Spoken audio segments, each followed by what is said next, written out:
Tales from the Tavern was recorded in front of a live Twitch audience.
Hello, everybody. We are back. Hope you all had a great Thanksgiving last week, if you celebrate Thanksgiving. But we are back from the holiday break, and we're here with a really great group of people. So I am going to have everyone go around and introduce themselves, just tell a little about who they are and where we can find them online, and what they're working on, if anything. So we're going to go around in order. Brian/Alakazam, we're going to start with you. Fantastic. I'm Brian Fleck, otherwise Alakazam, at Alec_Azam on just about every social media thing. I am a full-time professional DM and purveyor of all things homebrew. I recently had my Treasures of the Pirate Court supplement come out, and December 17th, my Occultist class will be releasing on my Ko-fi. Beyond having a whole ton of games, I'm also very excited that I'm going to be playing in the Tournament of Doors coming out soon. That's something I'm very excited to actually play instead of just be the forever DM. Awesome. That's all exciting stuff, and I am looking forward to it, especially checking out your occultist class. Yes. Cam, how are you? We're doing good. We're chugging along. We're vertical. We're alive. That's good. That's better than the alternative. So hey guys, I'm Cam. I've been here before. You may recognize my beautiful visage. You can find me online at DaylightPub1066. I am the manager and founder of Daylight Publications, which as of this October is now officially a registered New Hampshire small business, an official LLC. We are the second public game designer group, our game designer company in New Hampshire, with Tabletop Tycoon being the other one, just down Elm Street in Manchester. But mostly we do setting books, a lot of really fun pop culture supplements over on DM's Guild. And right now our second setting, Comments and Cockpits, is in layout. And we are getting ready to drop that, the first book, hopefully in January. That's awesome. Super exciting. All right, Lord Richter. Hello, everyone. I'm Lord Richter, and you can find me hanging out at Inspired Incompetence Discord. You can get there through inspiredincompetence.com. There's some other folks that I like to pay attention to, podcasts, which is From Afar, and I also like to watch Full Round Action Gaming stream. And other than that, I just like to play games and talk a lot of trash. Excellent. Well, welcome back again. Discount Chris, we'll go to you next. Hello, my name is Chris, aka Red Shoe, aka Discount Chris. I'm a player on the D&D podcast, Discount Dungeons, along with my fellow player here, Saint, aka Other Chris, aka DM Chris. And yeah, great to be back. I haven't been on here for a while. Yeah, it has been a while, but it's great to see you again. And we'll go right over to Saint, aka DM Chris. I am the DM for Discount Dungeons podcast. I am a longtime returning member of Tales from the Tavern. This is my 5th or 6th time now. It's getting up there. Like it's getting up there. You're gonna be rivaling Shannon from Paradise pretty soon. I want to say there was one time where me and Shannon were like neck and neck. Yeah. But I think she got double book or popped in once or twice and got ahead of me, and I've been playing catch up ever since. Yeah. Something like that. Well, It's awesome. Like wait, don't tell me. Whenever you have two of the folks on wait, don't tell me, just vying for control. Yeah. It really kind of is. Well, thank you all for coming back and being repeat guests. It's always a pleasure to have you back again. And I am Gamer Mom Luna. I am the host and founder of Tales from the Tavern. And basically the way that this stream works, if this is your first time joining us, all of our questions come from chat, so please make sure to drop any questions that you have TTRPG related for our guests into chat, and we will make sure that they get answered. If you have channel points available, you can use our Ask My Question Next, that's what it's called, and that will bump your question up to the next one in the queue. So if there's a list of questions already and you want to make sure that yours gets in, that's a great way to do it. That's available 3 times every episode. So that's out there for you all right now. So I see we've already got a question from Jim, so we're going to dive right in. Jim would like to know, what is your favorite part of using or creating homebrew stuff? Boy. Ooh. The deep questions, the hard ones off the bat.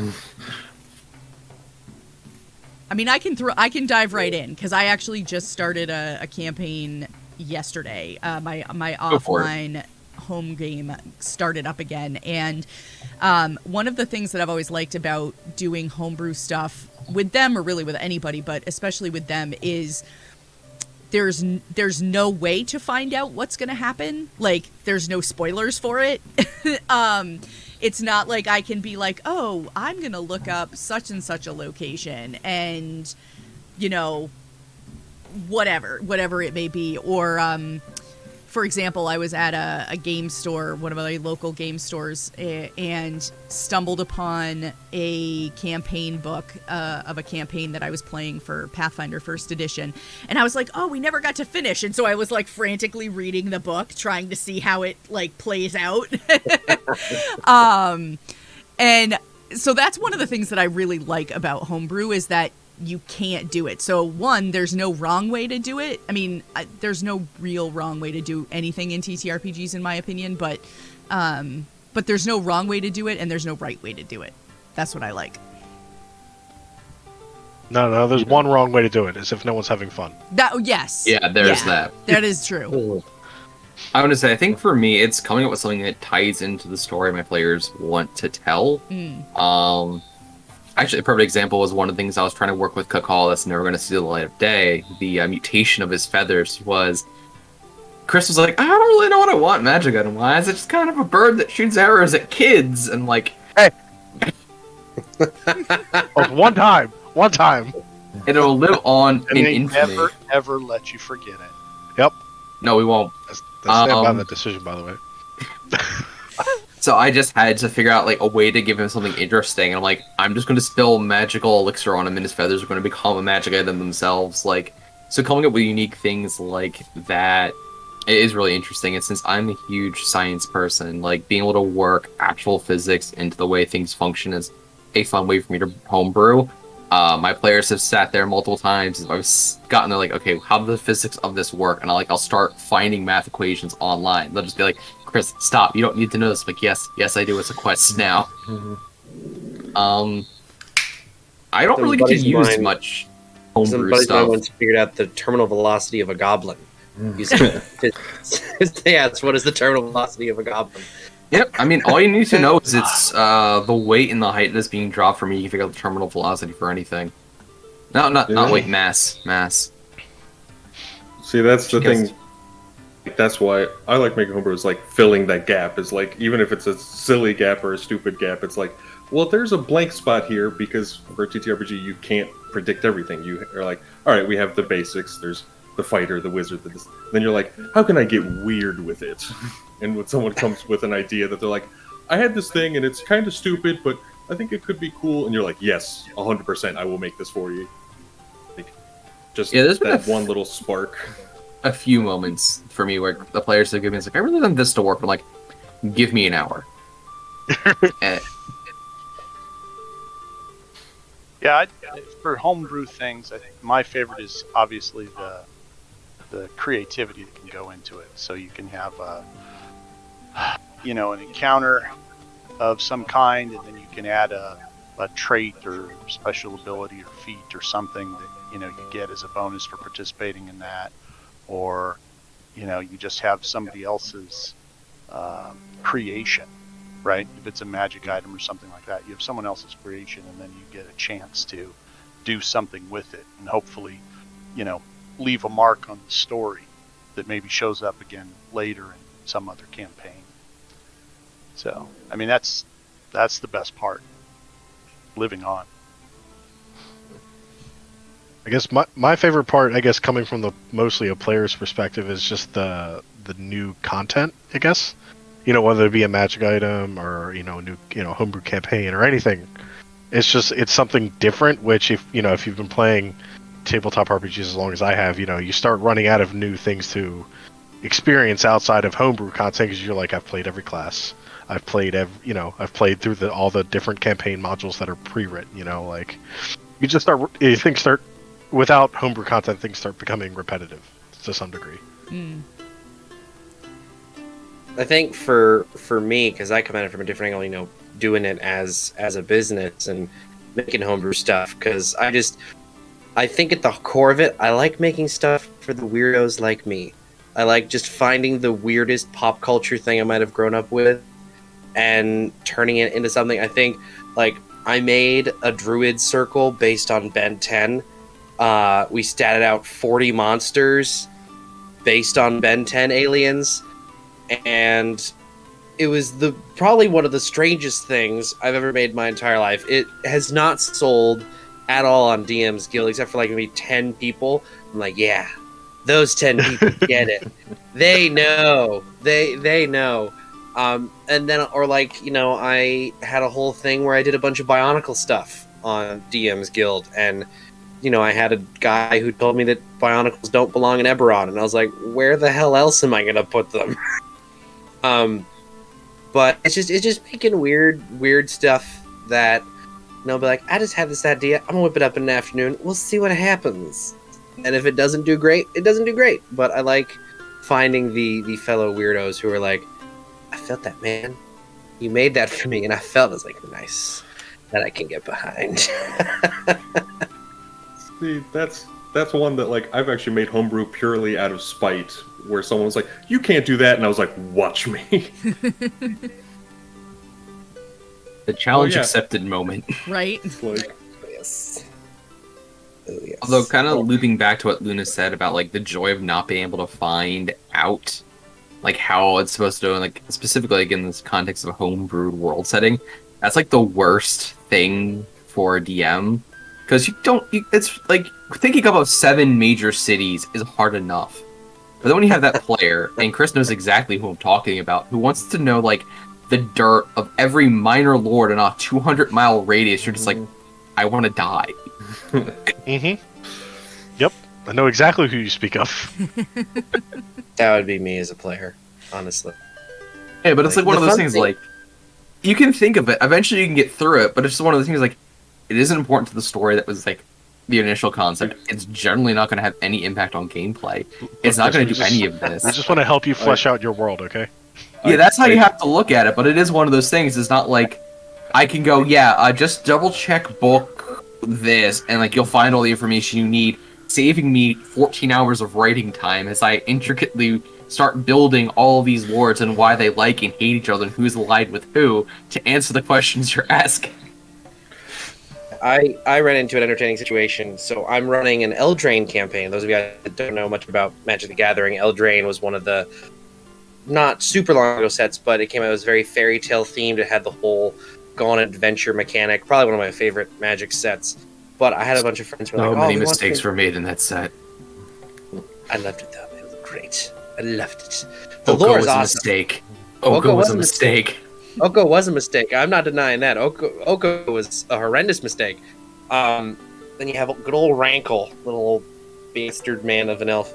But we're playing an Eldraine, and they're asking me, we're doing all this investigation around this old kingdom's library, kind of similar to what Chris was going through. And they're like, "What does this book say? What does this book say?" And I'm like, it says the plot. We'll get to it when the plot has a moment to take a drink and type down the title. So just give me a moment, guys. But that's the fun thing I've discovered is that in doing kind of these combos that I've started doing, because I'm doing that, and then I've got my Theros, but Tomb of Annihilation, and Storm King's Thunder, and Eberron, is that it changes up, and I can do a lot more creating and just pull from the adventure as inspiration. Yes, Freya, I know. So then I can get a lot of fun homebrew woven into it, even though it's two official published things. Like running Storm King's Thunder and Eberron has probably been one of the most fun things I've ever done, because I can just say giants, Eberron. I can just make the rest up and then just have it inside the confines of that box.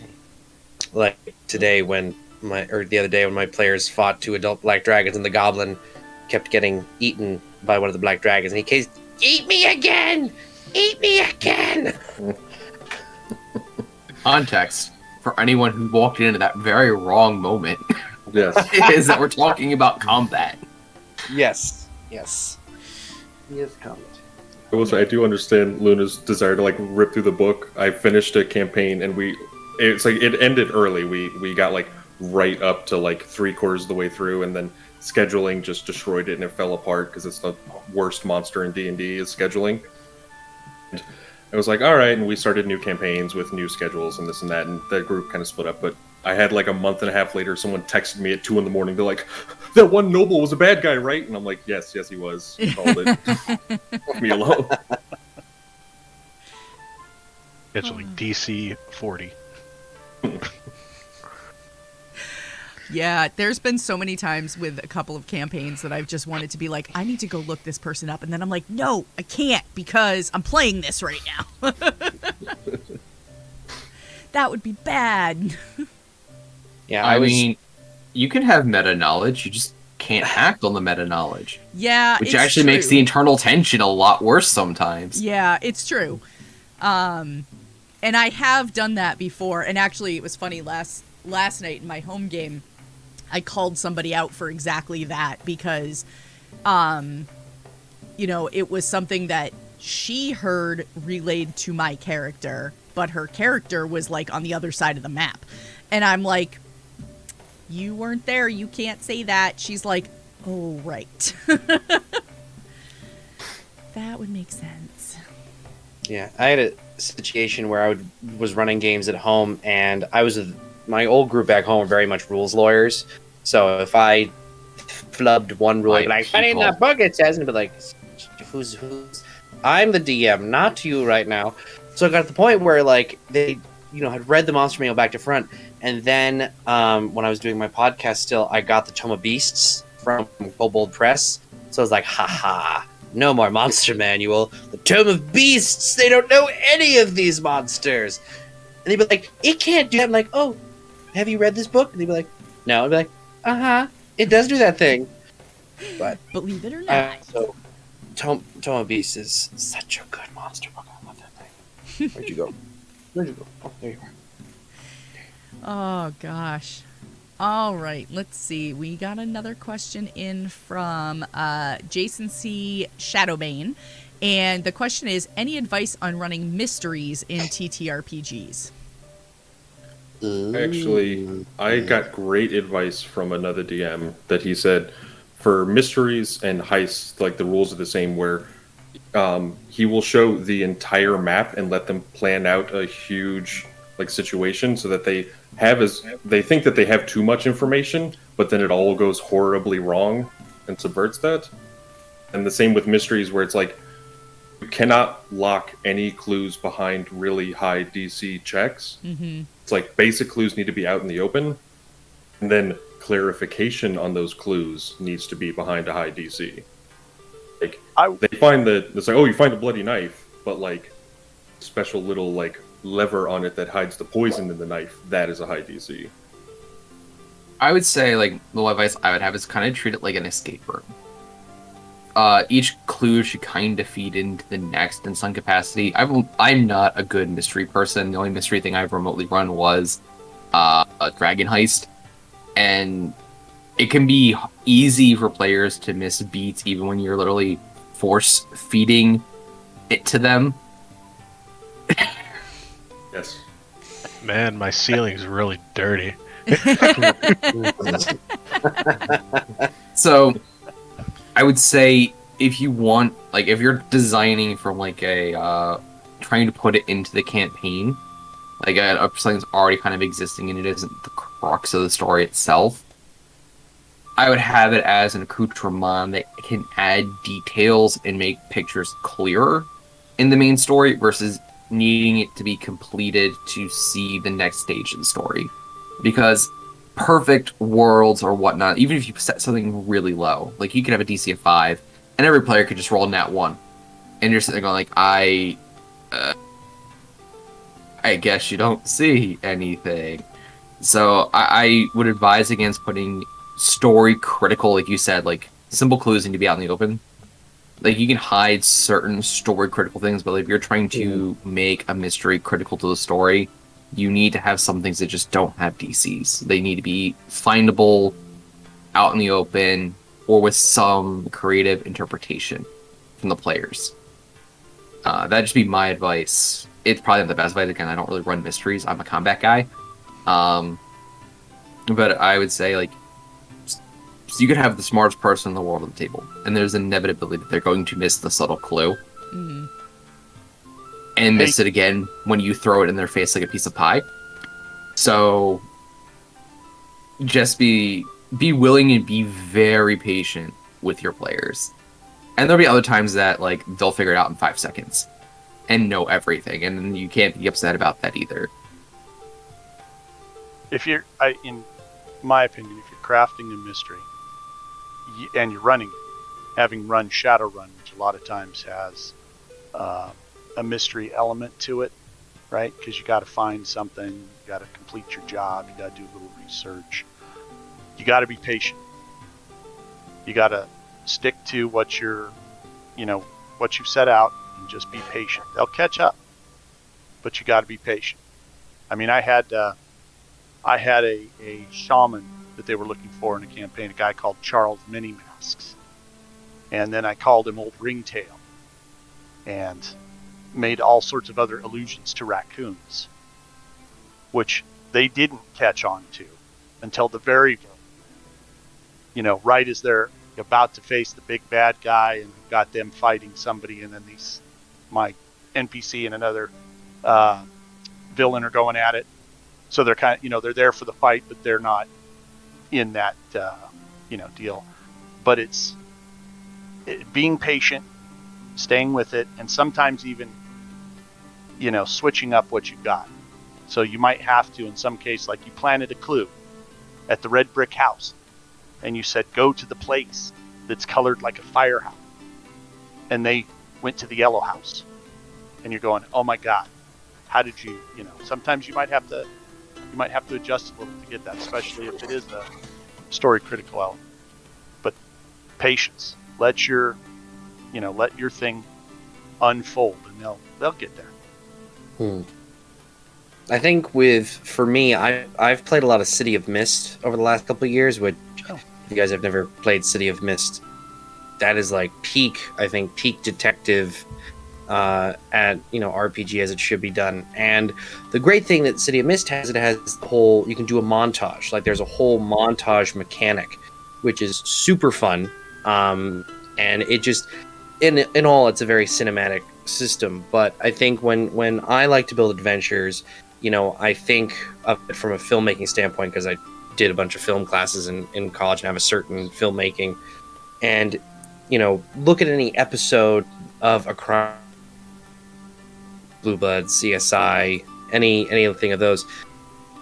Think of the pacing of that. Like, you don't have to contain the mystery all within one session of the game. A good mystery, you can stretch out and have a couple beats, and that can be almost like a mini arc within the campaign. They can find little teeny tiny clues, little connections here and there, and then at the end of maybe 5 or 6 sessions, that's when the result is feel like, because in most of those shows, it usually takes them a couple days to figure out, who done it.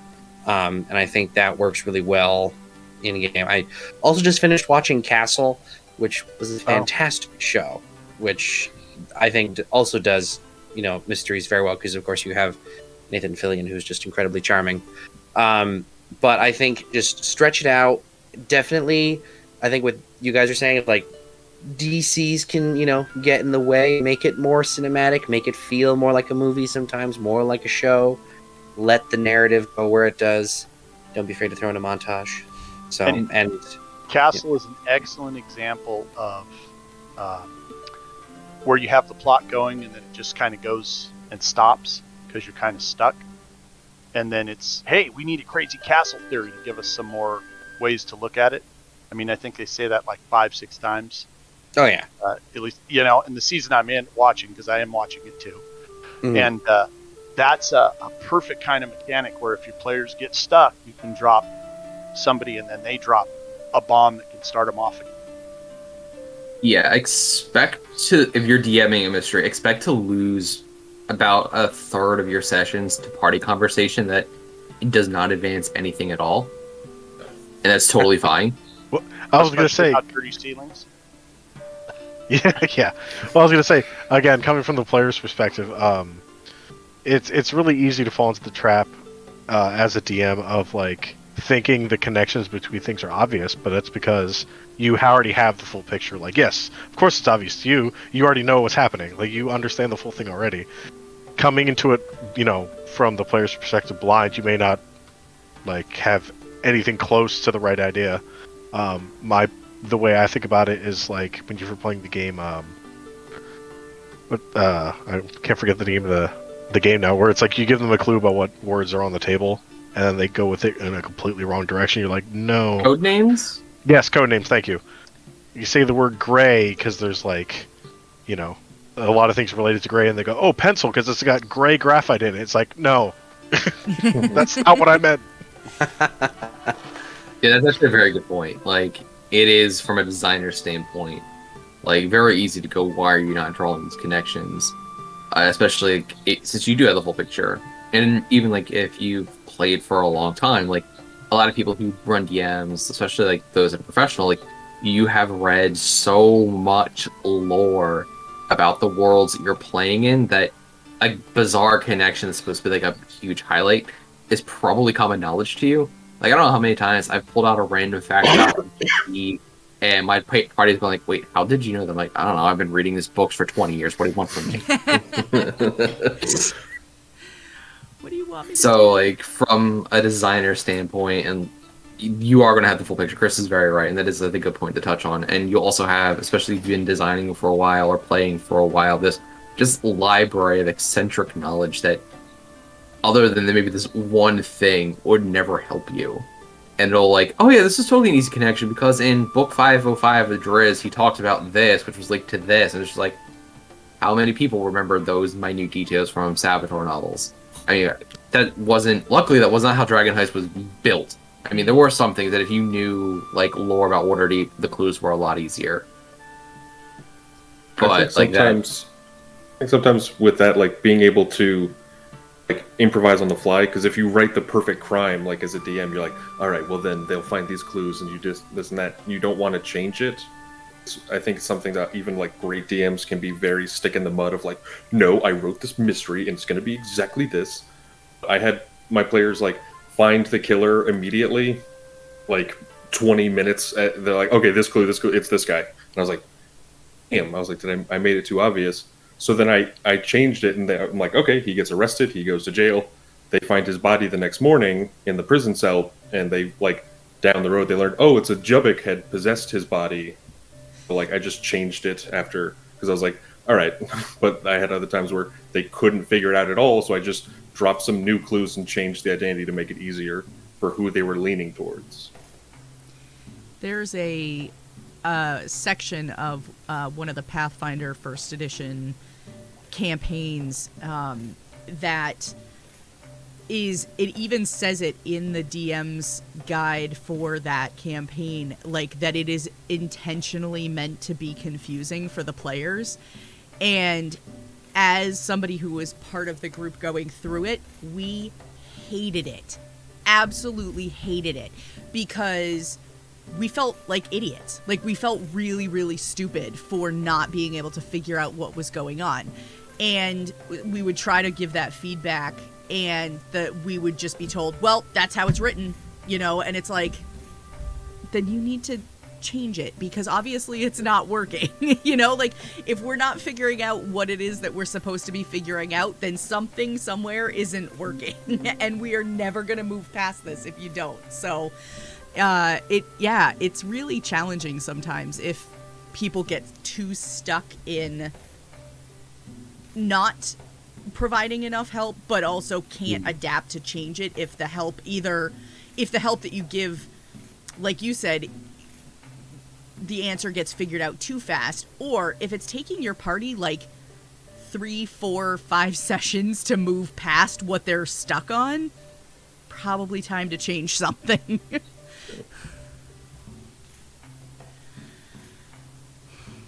Always that level of like, do you want to be realistic? Like, yeah, there's plenty of cold cases that no one ever solves, but like, if you read Sherlock Holmes or Poirot, and he's like, and then he got frustrated and couldn't figure it out and gave up, you'd be like, well, that sucks. Yeah. Yeah, like, I mean, that's one of those things, but that can be an interesting way to like end a plot hook that might not be fun. Mm-hmm. It's, yeah, you guys couldn't figure it out, and this killer maybe goes away for a little bit, and you focus on a different thing. Like, yeah, you hear rumors of a treasure hunt, and it's like, the party's like, yeah, we're done with this mystery, let's just go on that. And you can have someone in the background, like, another person dies when they come back, and there's fresh clues. Right. And maybe they're linked somehow. Like, you don't, like you said, there are cold cases. Some things can take years, and like you said, Luna, like, if they're taking too many sessions to get done, it's like, okay, I'm going to throw them bone, I want to let them change up, refresh, and move on, especially if it's plot critical. Because, like, you can just give your players the answer, and sometimes that is the answer, oddly enough. But there can be, like, this, I just wish my DM let us do it instead of just telling us.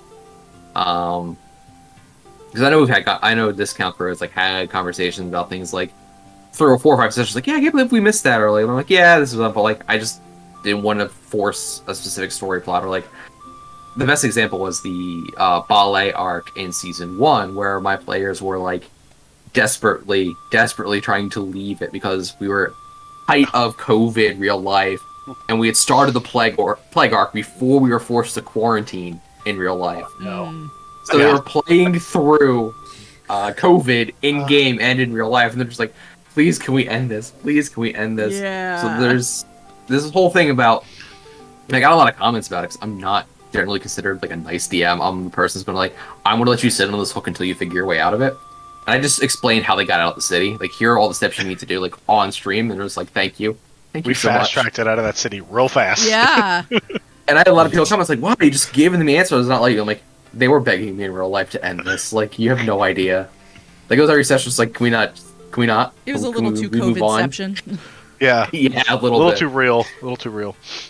So, like, there is that, too. Like, if you're playing through a story arc that just gets a little too real, like, especially maybe a mystery or something like that, it can be advisable just to give them the solution. And still I have would them... say- Cut your losses sometimes. Yeah, exactly. Yeah. Well, I would say also, don't be afraid to leave a mystery unsolved.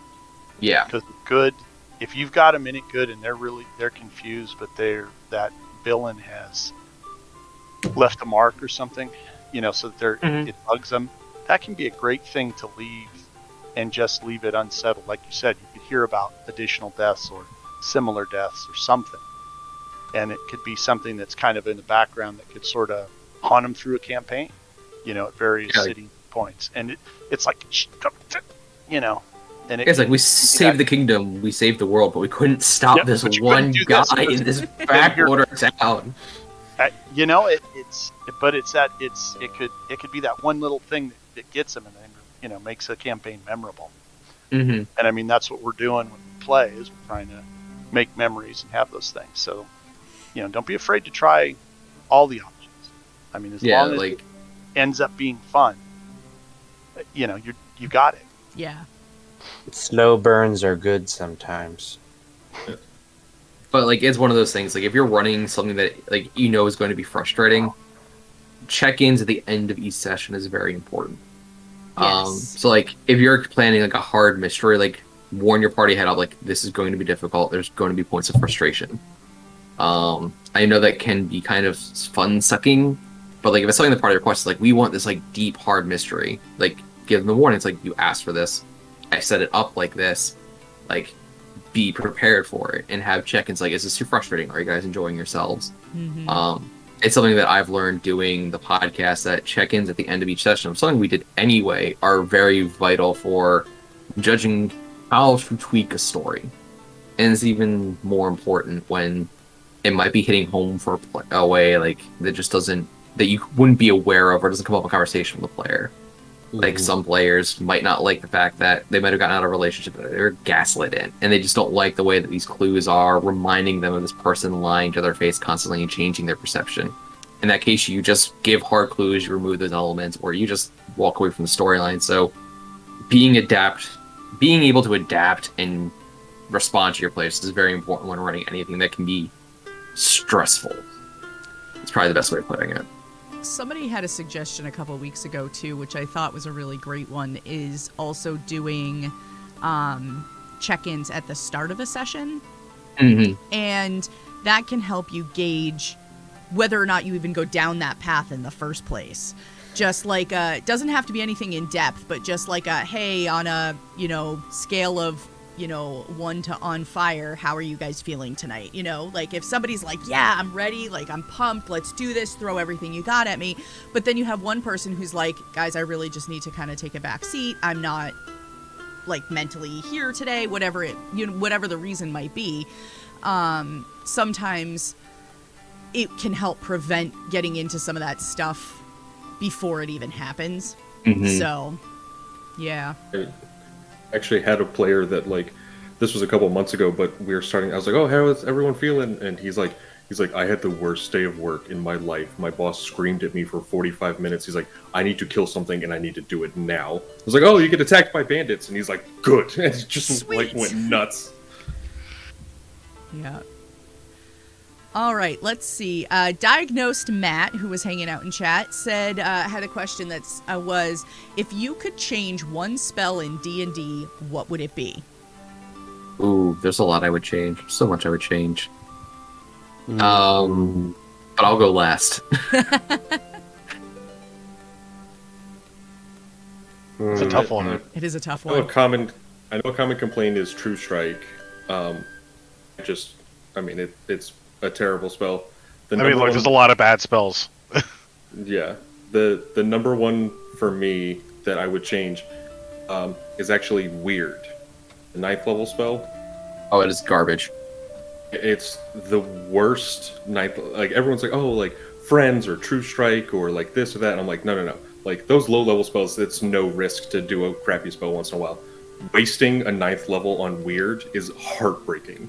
I had someone be like, "Oh, I took this for my wizard," and I was like, "No, you didn't change it, because that spell will break your heart with how terrible it is." It's the only time I've like ever been like, "Change it immediately." I hate that spell. I actually redid it and calls it like Phantasmagoria, because I was like, Weird is a waste of a 9th level. So how'd you change it? I made it affect more creatures for longer and was much harder to break out of. It went from like this little block to like a 4-paragraph, like, which is many ways what a 9th level should be, is like, here's how it alters reality to destroy your enemies. They're like, this is a lot more reading and a lot more complicated. I'm like, yes, but it actually does what you want it to do. Yeah. Meteor Swarm definitely got an upgrade in 5e compared to a lot of previous editions. Weird was just a spell that did not translate well across editions. I think for me, the spell that always gets me and that I wish would be written differently or maybe spelled differently is Zone of Truth, because I have never seen a situation where it's never turned into like an interrogation room. Yeah. And it always bugs me because as read, it does not. It's literally just like, oh, nobody can tell a lie in here. But 9 times out of 10, I have always seen players turn it into like some Black Ops, like dark room with the bright light and interrogate it, and it just is uncomfortable for me as a DM because I'm like, this just doesn't feel right. Like, it feels creepy, it feels sketchy, and I don't like it. So really, for me, Zone of Truth, it could be reworked or reworded in so many times, but every time I see someone take it, I was like, Well, it's funny that you have that problem with it, to me, because Zone of Truth is not a spell I would take as a player, because there's so many great ways that you can tell the truth, and as you're telling the truth, mislead, lie, misdirect, completely upend the whole thing. So it's like it gives you as a player, a super false sense of security, I think. Mm. I mean, which again, to me, says it's maybe not doing what it should be doing, which is your point. I've seen Zone of Truth turn like the most lawful good paladin into like 0 dark 30, just like give me the answers like immediately. Where are the drugs? You I can't want tell some. the truth. I don't know. For me, mine's a little less exciting. I always felt like Magic Missile was always kind of lackluster. You know, like it was the guaranteed damage, just like, oh, you do 3d4 damage. You know, it's just like, why does the spell exist? It's boring. It's like, it's okay. Like but it's like, if spells had a flavor, Magic Missile would be vanilla. Like, it's so boring. We'll say. Yeah. I mean, it was What I like also about Magic Missile is it's a concentration breaking machine. Yeah. I mean, it is. also from like original lore standpoint, like going back to 1 and 2E, the reason it was so like lackluster and bland, it was literally the first spell taught to apprentices. Mm-hmm. It was like learning whatever, because you're a coder, Chris. Whatever the basic bitch baby toy version of coding is, that's what Magic Missile is supposed to be. Yeah, like even if you leave the base spell the same and you just like casting it at a higher level, you can change the damage type or something, anything to make it less boring.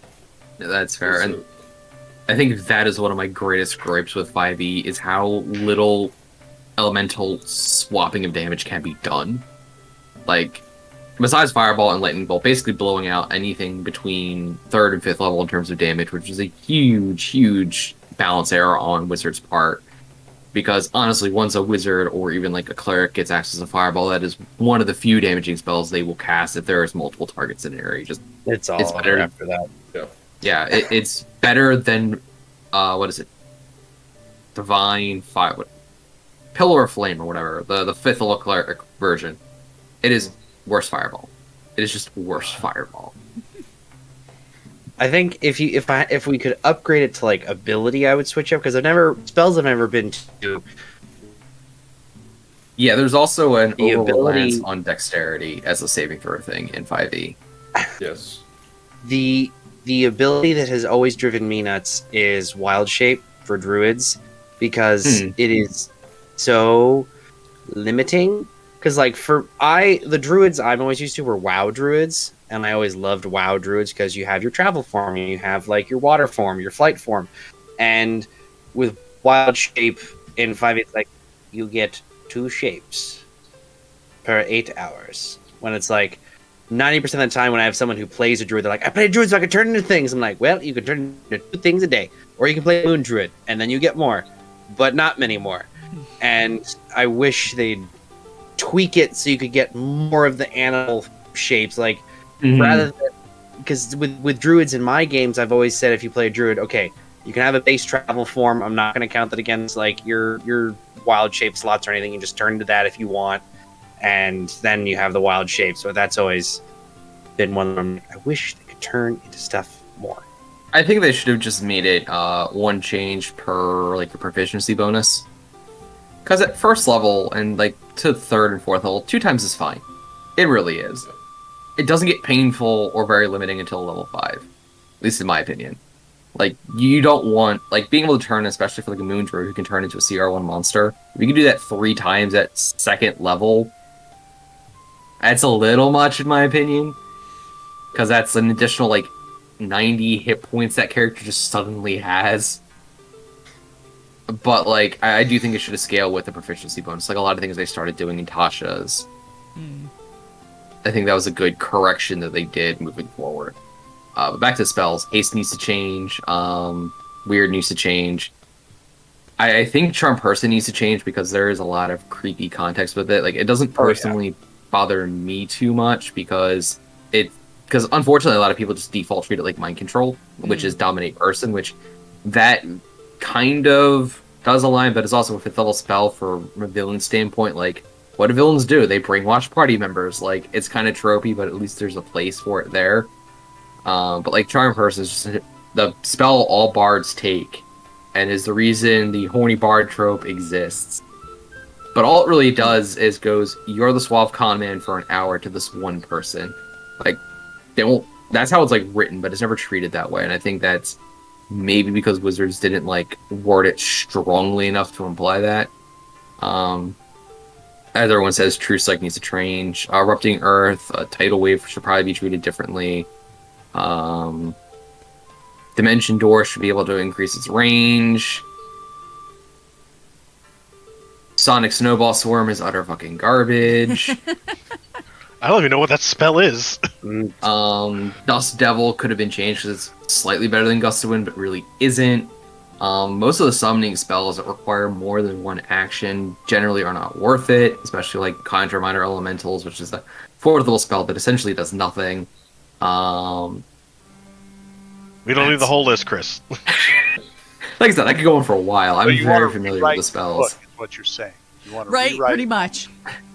Yeah, they're having played 5e for so long, it's one of the things that you start seeing the minor, frustrating, glaring.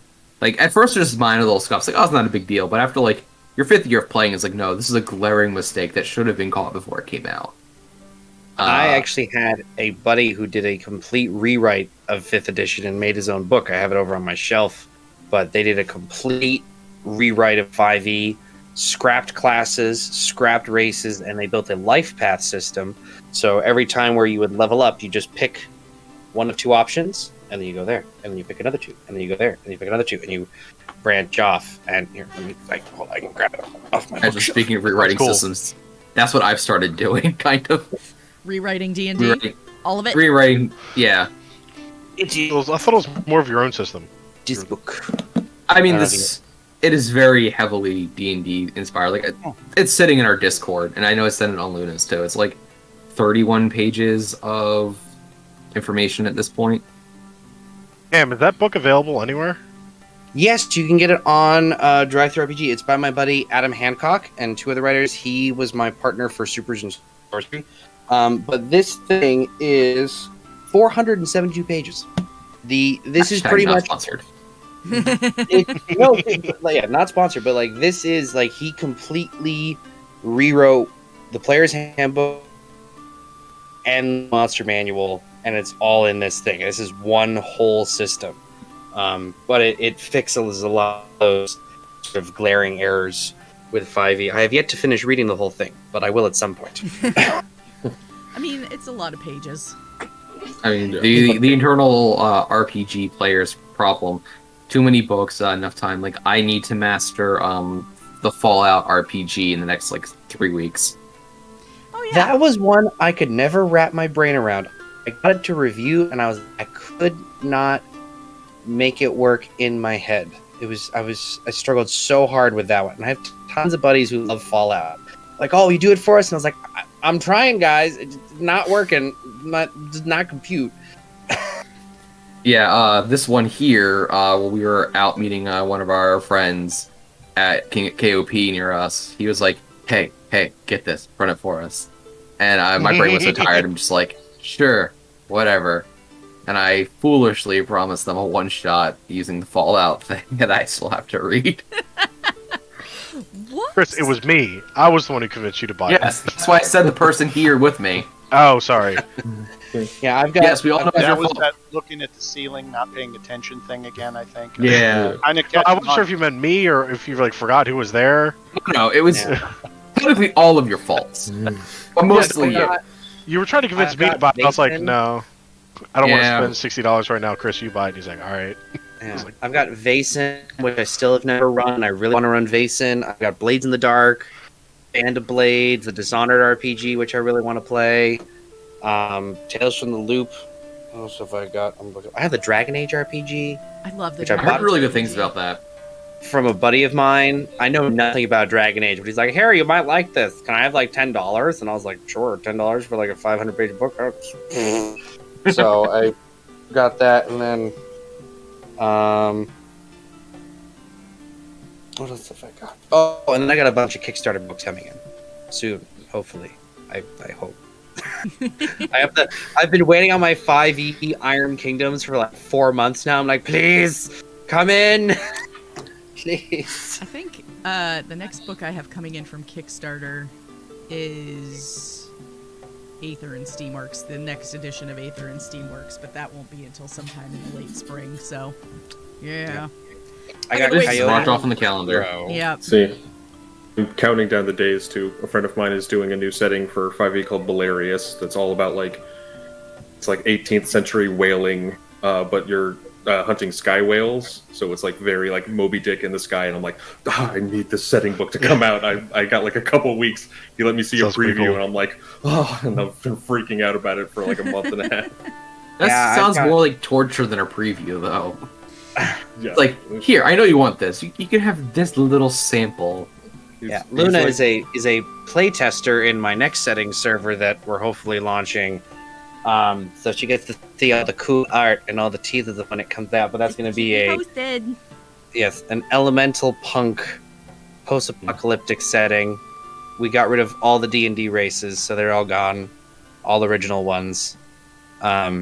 I made a playable Mamoswine from Pokemon because I was like, why would you not want to be a telepathic boar that can shoot frost from your mouth? Why not? Why not? That's fair. You totally figured out what I like to do in my free time. Yes. That's- Yeah, apparently, it's that's- just something we all do. Oh, that's right. I knew there was another thing that I was waiting on from Kickstarter too. It's a solo TTRPG that actually a guest that I had on a couple months ago created called Secrets of the Vibrant Isle. So I'm looking forward to checking that out. I got Never Coyote done. and Crow. I got Coyote and Crow coming, which I'm excited for. I backed Plain Gia because I was like, prehistoric fantasy 5e? Hell yeah! I want to be a dinosaur knight. And I have to set myself like a monthly Kickstarter budget, which is probably going to shrink because I have college loan payment starting up in February. So there goes my Kickstarter budget. Yeah. But yeah, those are the big ones. That just Yeah. means time to read the content you've actually purchased. This is There you go. true. Yeah, I bribed But no, Luna it was to- avoiding to it. be on. I sent Luna my occultist. I sent her a preview of it. Yep. I shared that with our DM, so she's gonna try to work that into our home game. Yeah, and I'm like, also I have a big stack of things I want to read, but I'm like, I have to write like 6 books that are coming out in the next few months. Like, I don't have time to read anything. I got to write all this so I can pay my mortgage. Yeah, details. Put food on the table, read a book. I mean, this Yeah. feel like a very, very difficult choice. Mm. I want to grab because I just saw that Vaesen just released their British Isles expansion, and I haven't had a chance to run Vaesen. But like, I want the British Isles expansion because Vaesen is just such. It's like heavy metal Spiderwick, and I love it.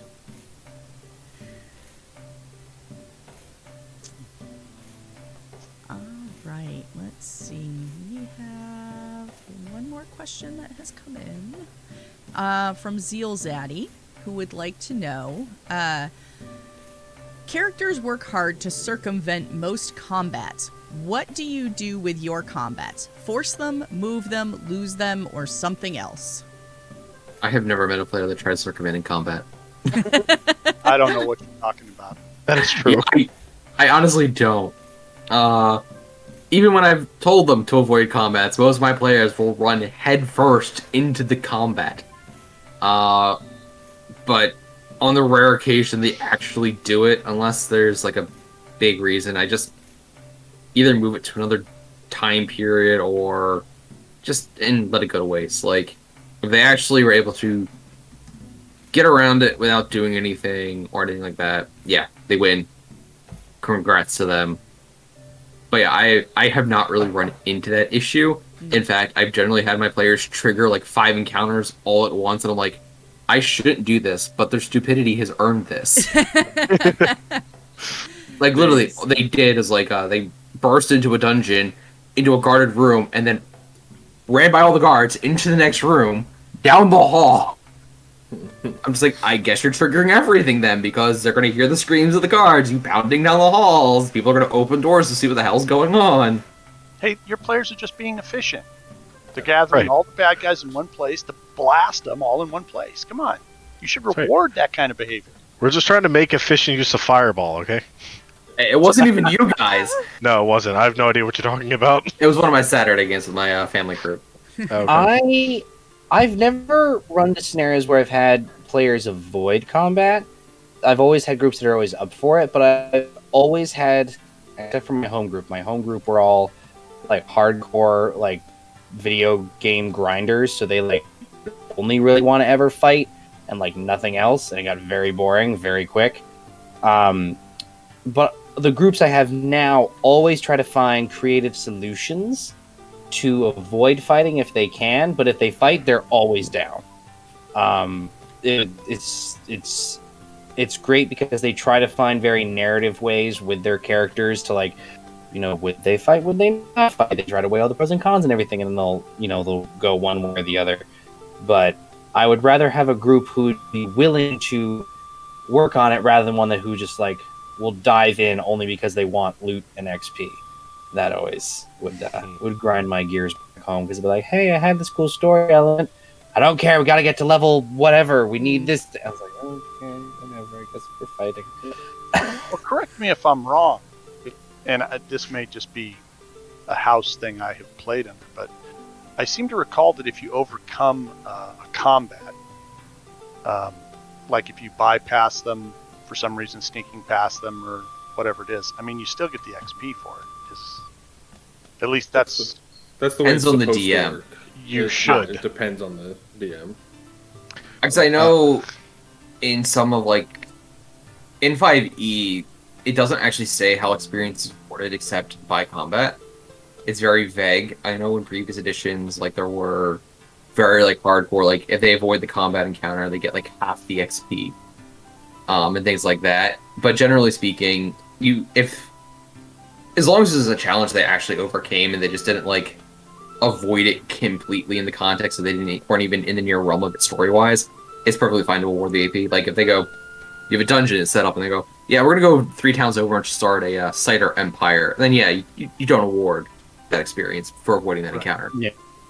But Fourth edition has a lot of good narrative award stuff. 4th edition does oodles better than 5e when it comes to narrative design. The DM's Guide 2 is probably one of the best supplements that Wizards ever made.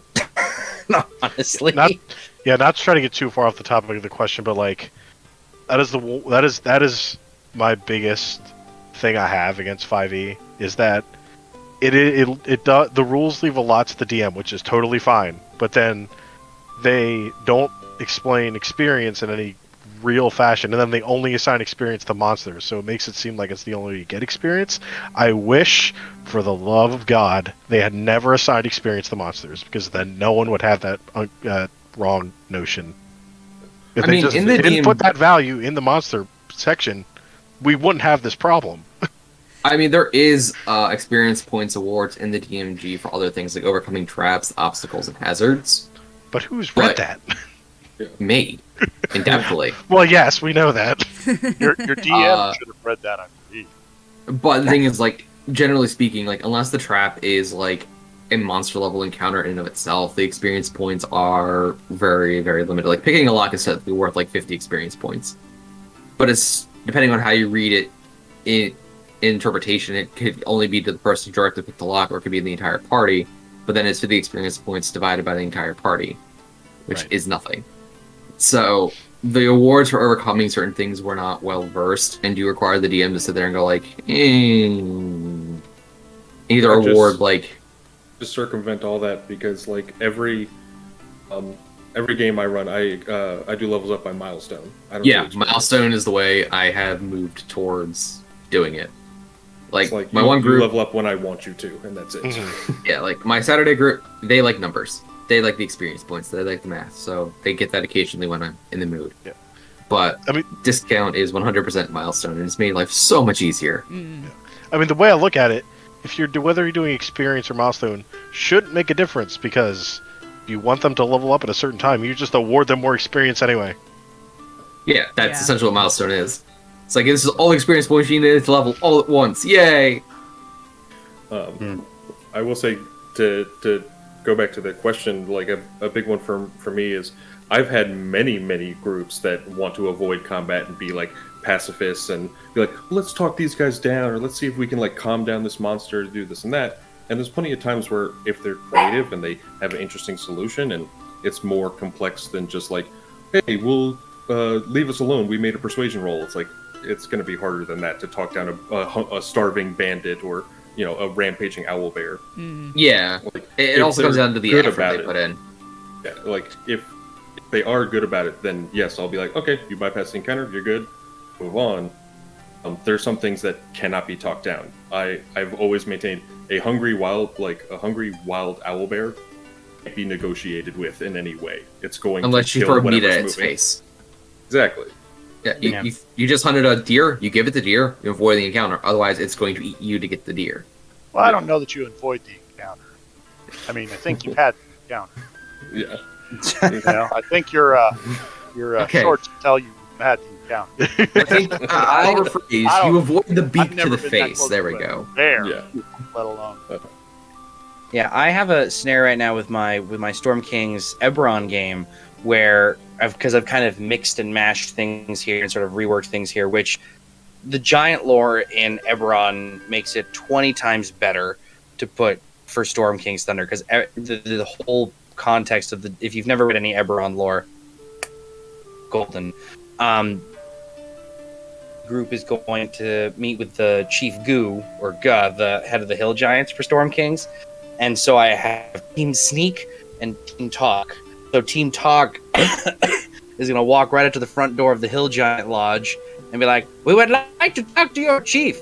Whereas Team Sneak is going to go around the back, and they've kind of naturally split themselves kind of into the more sort of the heavier role players and sort of the more heavier combat players, which was really nice. They naturally kind of made that choice to split based on what they wanted to do.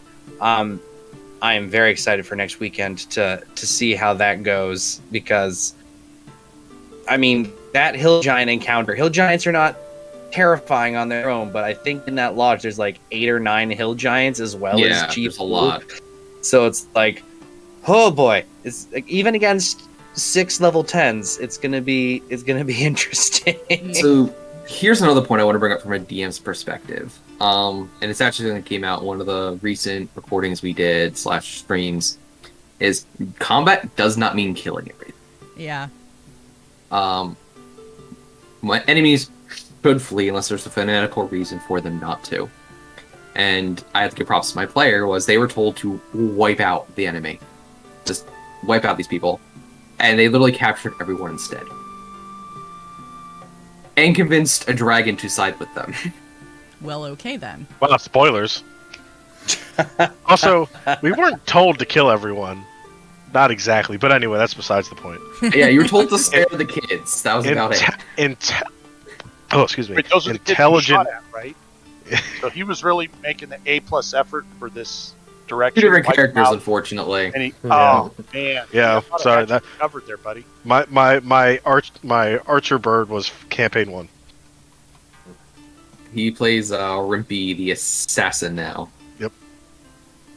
But yeah, intelligent enemies should flee unless there's a reason they need to fight to the death. Like the dragon overlord will eat them if they flee. Yeah. Or their backs against the wall and the only way out is through the enemy, which means mechanically speaking, because you have to think, at least they would have some vague awareness of how their world operates. So, like, if I try running through them, I'm just going to get beaten down, and if I don't run fast enough, they're just going to catch me. So, I guess my stand is here kind of mentality. But DMs more should, especially in a scenario where they can or they have the magic to do so, they should flee. Like, it's not necessarily fun for, like, a boss villain kind of thing, but, like, the boss should flee. A boss should always flee. Yeah. If he has the option and the ability to escape, he should attempt. I mean, this also assumes that the players don't, because damage in 5e and then Pathfinder can get kind of spiky. Like, he gets past his monologue before being a puddle of blood on the floor. Because I think we've had Rimpy get up to like 50 points of damage in one shot this season. At least. Yeah, so like I think I'm edging on 60.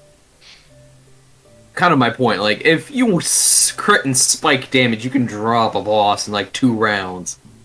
So, like, of course, not going to get a chance to flee in that context. So, like, but like, okay, if you... for them to try and take the opportunity to flee, though. Like, if they get taken down while they're running, then that happens. But if they should try. Mm-hmm. But like that said, like, I think it's something DMs should be encouraged to do more. Is that surrender, flight are options for sentient creatures. Like an ooze, it's a perfect example of something that's just going to fight to the death. It is going to sit on whatever it's consumed and slowly try fleeing what's hurting it. And it's, since their movement speed's like 5, they're not going to get away. So this just makes more sense for them to lash out at the thing attacking them, hoping to drive them off while it enjoys its meal. Highly arrogant creatures like demons. Demons and elves are another thing that are perfect to fight to the death, because as long as they're not on their home plane, death is meaningless. We just reform later, so they can fanatically fight to the end because it has no meaning to them. It's, oh, you killed one of my infinite mortal forms. Oh no. I'm just gonna go back home. It's like literally playing FPS online for them. It's like, alright, riddle me with bullets. I'll come back. Throws off their headphones. Cough!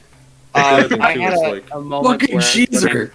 I was running another Eberron game, and my group showed up in Corenburg, and they go up to this winery because they're like, oh, we have to get this wine for this dragon who runs a bookshop because she'll like us better. So they go into the winery, and I decided just to make this absolutely wacky NPC. His name was Darian Zortel, and he was a beholder who ran the winery. He had a beautiful handlebar mustache, giant monocle for his one big eye, a little top hat, little monocles for all of his eye stalks. And they come and he goes, greetings, everybody, my name's Darian Zortel. And our ranger immediately lost it because he was a gloomstalker. So he like jumps behind a keg with both his crossbows and he goes, I'm gonna kill this thing! And he's like, oh, please don't. I see you have a mustache like mine. Try my mustache oil. And I completely avoided the horrific combat with some amazing comedy. And they're all like, wait, you set it up like it was going to be a fight. And I was like, I know, because I wanted to see if you were going to attack this lovely beholder in his wine shop. And you didn't. Good job, guys. You didn't kill this poor man in his lovely 9-to-5 business. But he was I want to get a shirt that says Zortel Winery. Yes, I That know. sounds awesome. That is kind of amazing. I like to do the machete henchmen where like they'll go in and if there's mercenaries in, they'll be like attacking, kill someone. They're like, I'm not paid enough for this. Goodbye. I'm out. And they're like, I surrender. I drop everything. We're good. Sorry. I'll give you half my pay. Just let me go. It's like that line from Emperor's New Groove where it's like, well, I'm a cow now. Can I go home? It goes very well. All right. Well, we are going to pause for a quick break so that we can stretch our legs and refill drinks and anything like that. I would just like you to know Molly did get her treats, so that's why she's up here with me right now. She heard me opening the package of them. Cool. So we'll take a quick break. We'll be back in just a few. And I saw that we had a couple of questions that had come in, so we will get to that right after the break. We will see you shortly. Alrighty. Hi everyone, I'm Gamer Mom Luna, and welcome to a special thank.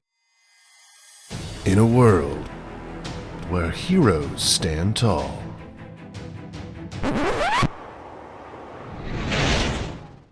What the heck is that supposed to mean? Oh. Sorry. Play as adorable hamsters in Disaster Hamsters 2, an epic TTRPG book designed for 5th edition. It's more fun than you can stuff your cheeks with. The book has 3 parts. Ta-da! Everything you'll need to play as a hamster in 5th edition. Ta-da!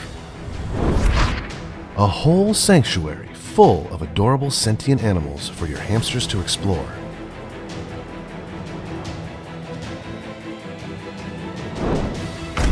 Ta-da! Hold up! Adventure? I'm so confused. How am I even talking right now? I have so many questions! The nefarious scientist Jerry Hilliot has perfected the process of creating sentient hamsters. Now, for a final test, he's dropped his experiments into the sanctuary to see how they fare. Not only must they survive, but they must also defeat the tyrannical kitty Snuggles to escape to freedom. This is awesome!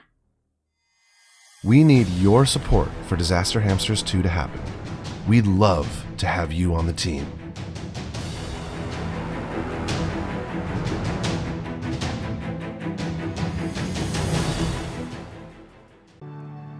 Really, they are a part of me. And we are back from break. Hope you all are doing well. Good to see you all here tonight. If you joined us during the break, we are answering some chat questions about TTRPG content, and we're going to dive back in with a question that came in from excuse me, from Jim again. And it was a question for debate since we started getting into a little bit of it beforehand. Question for debate, XP versus milestone leveling. There's no debate. Milestone. Milestone. That's what I prefer. All right, I next like question. XP. We're All good. right, well, that was easy. Next. I honestly think this is one of the Go few ahead. times we've had a unanimous decision from everyone on the channel at once. Yeah. Oh no. I said XP. Oh, you did. cool. Unanimous Well, there's a here. dissenter among us. Yeah, He's the imposter. Get him. I'm in the imposter. Nice. I'm sus. Now, I would love to hear why XP. And again, like I asked earlier, phrasing that, I've always gotten experience based on things that we've done, or gotten experience for defeating enemies without necessarily killing them, that sort of stuff. That's just from first edition on. That's just always been something that the game masters have awarded. You do something clever, you get around it, you overcome the challenge, you get the XP.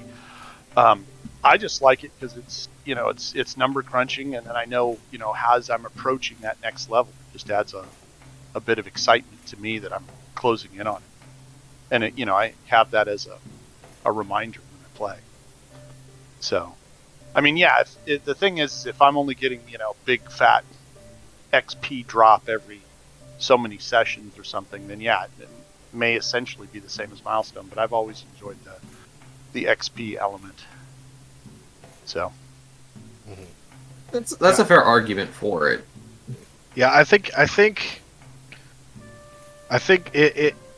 in order for XP to be fun and like really good, I think it does require that the DM is really good about giving out XP during the session for all sorts of things, not just combat. Because I feel like a lot of people only give out XP for combat since it's in 5th edition. It's the only thing that's like really explicitly stated that's worth anything. Mm-hmm. And so a lot of, at least in my experience, for a lot of DMs I've played for that have done XP, they'll give you the XP for combat during the session, obviously, but then it'll just be like at the end of it, you'll just be like, you get 2,000 for other random stuff you did. And it's just like, that's not, it doesn't have that sense of reward like you were talking about. So I like, XP is fine. Like, I have no problems adding the numbers. I can add 2+2, and as long as the DM's fine with crunching the numbers, fine by me. But it does require that constant, like, oh, you did this thing. All right, hey, here's 1,000 experience for, convincing the king to back your plan, or whatever it is. Well, it requires that constant feedback. We've done it at least at the table that I'm playing with now, and I've played with them for, God, I want to say like 10 years now. I've done that for a long time. And we've always done it when we give out XP, and it's not always every session per se, but we keep a running log of everything we fight, and the game master will tell us, mark down this. Like sometimes they'll run off, but we'll get credit for them. And then there'll be a session of, after we kind of crunch those numbers, anybody else have anything, to mention that's experience point worthy? And, so that'll be, hey, I did this, I did that, or remember I called this thing and did this, and that was funny. And, so we'll have a whole, whole sessions or not sessions, but whole moment where we're doing that kind of recounting from the last deal, what we think are the big things we did. And, that's just kind of how we do it. Just that way, it's more of a, that way it's nothing feels like it's left out, because the game masters can remember things and say, oh yeah, I get this. And sometimes there's immediate awards, right? Mm-hmm. But then there's also the chance for us to say, hey, but remember I did, and I did, and I did. Mm-hmm. That would be the variable is XP or milestone if you're a player or if you're a DM. Because as a DM, I don't want to do all that, so it's like a milestone all the way. But as a player, it is very viscerally exciting to be like, oh, I'm really close to leveling up. I just need that one little push of XP. Yeah. So it's like, it can be very exciting as a player to get XP, but as a DM, it can be a lot of complication and added, no, it's not like an unbearable nightmare to do it, but it is for work and complication. So it's like, as a DM, I vastly prefer Stone, but as a player, I can 100% understand really loving XP. Yeah, like I like I said, I've learned to have mixed feelings on XP. Like, it used to be that was the only way to do it for me, like that visceral counting and whatnot. But then, like, as a DM, you have to think of like what's a fair reward. Like, so and so is persuading a king, like a character from their story, their background, and the roles. Then spreading between is much harder than the party's face. So is it worth more when they do it than versus when the face does it? Is that fair to the players? So other things like that, and like it really comes down to your playgroup. Like, if you've been playing with your playgroup for 10 years, it's very easy to sit down and go like, yeah, give him that 5 extra K because it was so much harder for him to do it than for me. But if you don't have that sense of built camaraderie and family, like, it's very easy to feel slighted by that. Which I think especially like in a lot of other things is easier to go with milestone. I know from like a podcasting standpoint, being able to go milestone, it's like we can all sit down at the end of a session. It's like, that feels like a level. Yeah, that feels like a level, and we can just move on. Versus like, Raza did this, therefore Raza levels up. But like, Dave doesn't really do anything this session, so like you only get like this. So I do think from like a content standpoint, milestone is a lot cleaner. Because it allows you to pace leveling ups in ways with arcs a lot cleaner than XP. Without just awarding large chunks to a specific player and leaving the rest of the party out. Which again, can kind of like, having missed a session, like that's how we used to play, was like if you missed a session, you got like a quarter of the experience points. Because your character didn't do anything. That hurts. It leaves you behind. It's not as much fun. So honestly, the thing that sold XP for me was missing a level, adding it up and finding I'm just a few points short, say 5-10 points short. It's like, God. But that sells you. To me, it sells me. Because that's just the way it is. I added up. I came up short. Yeah, sure. I knew next time I was going to go, over and over pretty good, so I was set. But it was, some of it is too that not every player or not every character advances at the same time, right?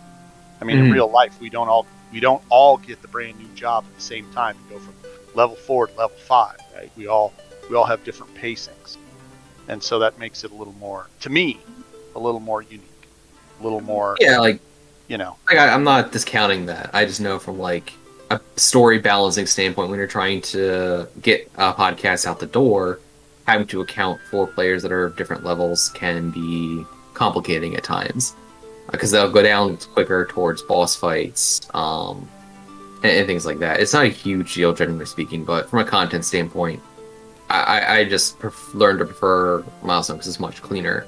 And I actually, like, I remember the days in 2Es where getting a fighter from 11th to 12th was like 1 million experience points. Like, you would be stuck at level 9 for literal years of your lifetime. Well, I don't remember it being ever that much. Yeah, like, I mean, it's been a long time, honestly, since I've cracked the books. I mean, I seem to recall it was like 250,000 XP or something per level after that. Maybe. But again, but too, it's the classes vary too in experience. Yeah, because I know short. Thieves level much faster.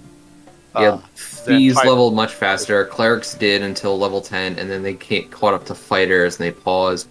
Wizards were insane. Like a 14th level wizard's like total amount of experience points was like 14 million. I can't remember because I only played a wizard up to like 14, and I had a couple million experience points. And I'd have to crack the books. I have them somewhere in this house, but like that was the one thing. I'm not going to get them. Exactly. It could take, because one thing my dad didn't do, and one thing you're supposed to do in 2E is you're supposed to count the magic items and the gold you got. That helped you level out the experience. We didn't do that. We just got monster experience and like trap experience and negotiation experience. Yeah, we did that. I mean, originally had, I remember using that, but then you'd have the random loot. Mm-hmm. We figured out that would really jack things up. Because if you got the right random loot, it was worth a whole lot of gold, and then that turned into a whole lot of XP, and so we ended up dropping gold in. Yeah, that was my my DM's reasoning for it, was that it made things super swingy. Yeah. And he's right; it's not wrong, but like the experience point caps were constructed with that in mind, and when you remove that and don't supplement it sufficiently with something, it can take quite a while to level up. Yeah, no, I remember it was, some of the levels could be grinds, but it was, I don't know, I had a good time with it. I enjoyed it. I think just go on. Chris. Yeah. Look, which Chris? I just think it really comes down to a couple things. Like one, just like what the group wants to do. Obviously, if everyone wants to do experience, then go for it. By all means. Yeah. It also comes down to, how do I phrase this? I don't want to say experience, because I mean a different kind of experience. Like, it really comes down to how good the DM is at giving out experience, I should say. Like Lord Richter said earlier, if you're just giving out a bunch of experience at the end of the session, or at the end of a couple sessions, it's like, you might as well do milestones, because that's basically what you're doing. But if you're good about, like, you did this funny thing, you get this experience, and you have the right group for it. Like, it's all about group feel and what the group wants to do. If the group doesn't find that fun, then why bother? But if you like feeling rewarded for things that you do, like personally on a character level, and you don't get that sense of being slighted because you're good friends and everything, like, yes, that could be a whole lot of fun. Watch that level bar go up, and you get excited for the next level. I think it's just more often than not that's more of a hindrance than it is fun for a lot of groups. So it just ends up being milestone. It's just easier and better for especially newer groups. I had a DM that was doing experience, and this is when I was like first getting into D&D. I had played for a couple of months, and they were like, okay, well, these bugbears, so you get like this amount of experience, and we're like, okay. And then we had another group of like the same number of bugbears, and I was like, oh man, I did the math. I was like, this will level me up as defeating these guys. And we went, but the party druid talked them down. He's like, oh, hey, we don't want to fight. We've already killed your friends. Don't mess with us. And successfully negotiated, and they ran away. And was like, all right, well, you guys didn't fight, but you did talk them down, so I'll give you half of the amount of experience, which is not how it's supposed to work. You're supposed to get the full amount. It was like, well, then I'm never talking anything down ever again. I'm just going to be a slaughtering murder hobo because I want those juicy experience points. And it really rewarded this like bad behavior. Again, that's determined a bit on like DM skill and like the level that you're comfortable with the game. Whereas when you know what you're doing and you're really comfortable, you can do XP really, really well. But Milestone is just so much cleaner and easier. It's not to put all the pressure on the DM too. Like, yes, like the DM should, if you're going to do experience, the DM should be able to not encourage murder hoboing. But also, on the same token, it's also player experience too. Like, at a certain point, as a player, you stop caring about leveling up in that experience because it's like you're just there to have fun and play the game. So, even if you only get experience for combat, over time, I feel like most players learn it's just like murder hoboing is not fun. So even though it'll level you up faster, it's not going to because it's boring. Yeah, it's going to be one of my conversations I have with my kids tomorrow. I have, I made a little packet of my rules of roleplay to go over because for a lot of these kids, they've never done role-playing ever before, and middle schoolers. So it's like they rules of what you can and cannot do because this needs to be a safe space. Also, there's a bunch of middle-aged or teenage boys, so that'll be interesting to see how that goes over tomorrow when I sort of sit them down and have that conversation of, we're here to make a story, not to just kill stuff.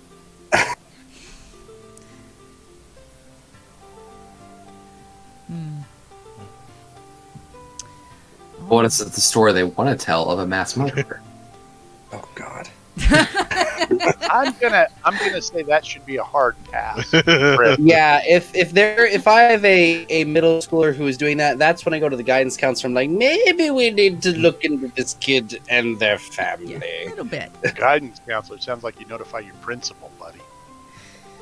Yeah. That would be spooky-tastic. Oh yeah. Luckily, we haven't had anything that crazy happen. That's good. And thanks, Chris, for taking us on that side trip. You're absolutely welcome. Luna, you haven't really chimed in. Do you have any thoughts on this topic? I don't, only because the only experience that I have is milestone leveling. I have never played a game where I've used XP leveling. I mean, outside of video games, which I don't lump in the same category. So I am only familiar with milestone. So for that reason alone, I prefer it, but I can see the value in XP.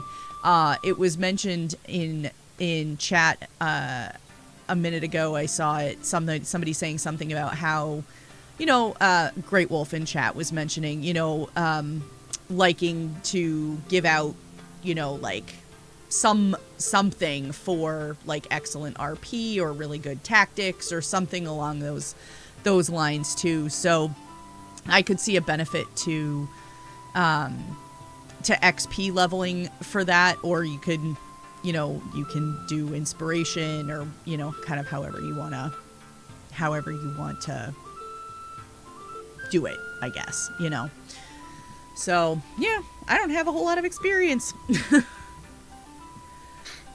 All right, though, let's see. Zeal Zaddy came back with another question. So speaking of things that we can debate, here's another one. Random loot, including magic items, or loot that's there for a reason? It has to be both. In my opinion, I think you have to have specifically placed magic items either for story purposes or to fulfill like character dream or like a character concept. Like if they're building this character and you want to like reward them for how hard they're working, then you give them that magic item to give them that last little push.